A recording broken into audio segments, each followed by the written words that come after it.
여러분 안녕하십니까? 대한민국 대표 경제 뉴스 플러스 시작합니다. 먼저 증시 상황부터 박찬휘 기자와 진단합니다. 박 기자.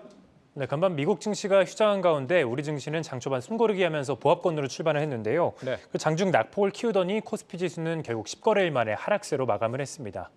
오늘 우리 증시 상승 행진을 끝낸 것은 바로 중국이었습니다.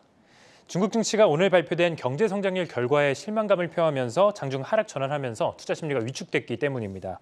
중국의 지난해 경제 성장률은 3.0%로 1970년 이후 최저치를 기록했는데요.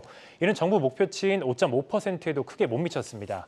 이에 따라 기관이 순매도세로 돌아섰는데요. 오늘 양시장에서 기관은 4천억 원 넘게 팔아치웠습니다. 네.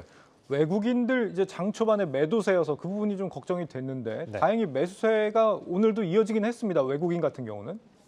맞습니다. 올 들어서 양시장에서 외국인이 순매수세를 보였던 것은 지난 12거래일 중에서 단 이틀에 그쳤는데요. 이 기간 동안 외국인은 3조 원 넘게 순매수를 했습니다. 예. 이는 최근 인플레이션 우려가 완화되면서 원달러율이 급락하고 또 위험자산 선호 심리가 살아났기 때문인데요. 현재 원달러율은 1235원에서 1240원 사이에서 움직이면서 오늘장 1238원에서 마감을 했습니다. 다만 일각에서는 최근 유입된 이 외국인 자금이 단기성 자금이다라는 분석도 나오고 있습니다.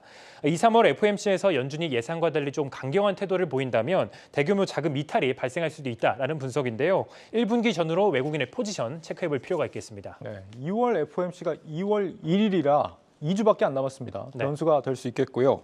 다음은 어떤 소식입니까? 네, 이 문구를 함께 살펴보도록 하겠습니다. 네. 앵커께서는 이 문구를 보시면 어떤 업종이 좀 떠오르시나요? 당연히 이제 항공주 같은데요. 맞습니다. 이 설 연휴를 앞두고 해외 여행 수요가 급증하는 것으로 나타나면서 여행 항공주가 오늘 하락장 속에서도 강세를 보였습니다. 예. 여행 항공주 모두 2%대의 상승률을 기록을 했는데요. 이러한 분위기는 지난해 말 이 각국이 코로나19 봉쇄 조치를 완화하고 또 입국 방역 규제를 해제하기 시작한 데 따른 것으로 풀이가 됩니다. 여행업계에 따르면 사회적 거리두기 해제 이후 맞이하는 첫 설 연휴인 만큼 해외여행을 가는 이른바 이 설캉스 수요가 급증을 했는데요.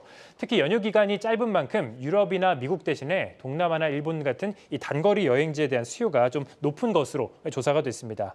이런 움직임은 개별 종목 주가에도 잘 반영이 됐습니다. 대형사보다 상대적으로 이 단거리 항공편이 많은 저가 항공사의 주가가 강세를 보인 것을 확인할 수 있었습니다. 항공주는 LCC 쪽이 많이 올랐고 네. 여행주는 어땠습니까?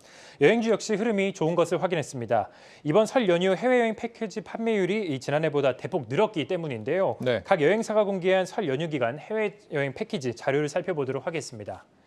모두투어 하나투어는 여행객 수가 지난해 이 설 연휴 대비 180배 그리고 140배 여행객이 늘었고요. 노랑풍선 역시 80배 정도 늘어나는 것을 확인할 수 있었습니다. 네, 해외 여행객이 코로나 전에 90% 수준 회복이 됐다라고 하던데 네. 또 이번에 이제 설 연휴도 4일 정도라서 그렇게 짧지도 않습니다. 특수가 좀 기대가 됩니다. 다음 소식은요? 네, 최근까지 증시의 견인차 역할을 했던 이 은행주가 오늘은 조금 주춤한 모습을 보였습니다. 4대 지주사는 우리 금융지주가 3%대 하락한 것을 비롯해서 대체로 1%대 약세를 보였는데요. 최근 상승에 대한 차익 실현 물량이 좀 출회된 것이다라고 풀이가 됩니다. 오늘 4대 지주사의 이 투자자별 매매 동향을 살펴보면 이 매도 주체는 개인과 기관인 것을 확인할 수 있었는데요.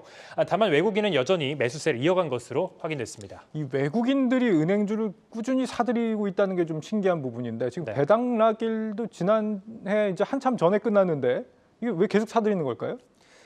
이 증권가에서는 증시 침체 속에 외국인의 이 호실적이 이어질 것으로 은행주의 호실적이 이어질 것으로 전망되는 점이 외국인의 자금을 이끌고 있다라고 분석을 했습니다. 또한 주주 친화 정책 도입 기대감으로 배당 수혜까지 노리고 있다는 그런 설명인데요.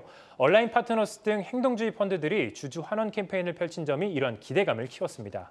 이들은 연초에 7개 금융주주에 주주 환원을 요구하는 공개 서한을 보낸 바 있습니다. 이에 대해 금융감독원도 주주 환원 정책에 친화적인 발언을 내놓으면서 힘을 더했습니다. 전날 이복현 금융감독원장은 이 주주 환원에 대해서 금융회사의 자율성이 필요하다라는 생각이 있다라고 밝혔는데요. 관건은 실적이 되겠습니다. 국내 은행주들은 2월 초 실적 발표를 앞두고 있습니다. 증권가에서는 최근 원달러 환율 하락으로 실적에 악영향을 줬던 외환 환산 손실의 회복이 예상이 된다면서 지난해에 이어 은행주 실적 개선세가 이어질 것이다라고 전망을 하고 있습니다. 금감원장 저 발언 이후에 한 말이 또 있었습니다. 3분의 1을 주주 환원에 또 3분의 1을 성과급에 썼으니까 나머지 3분의 1은 금융 소비자 몫으로 좀 돌려줘야 되는 거 아니냐. 한마디로 대출 금리 좀 내려라 이런 얘기거든요. 그렇다면 올해 수익성이 과연 작년만큼 좋을 것이냐. 여기에 대해서는 다소 의심해 볼 만한 부분도 있는 것 같습니다. 증시 프리즘 박찬희 기자였습니다.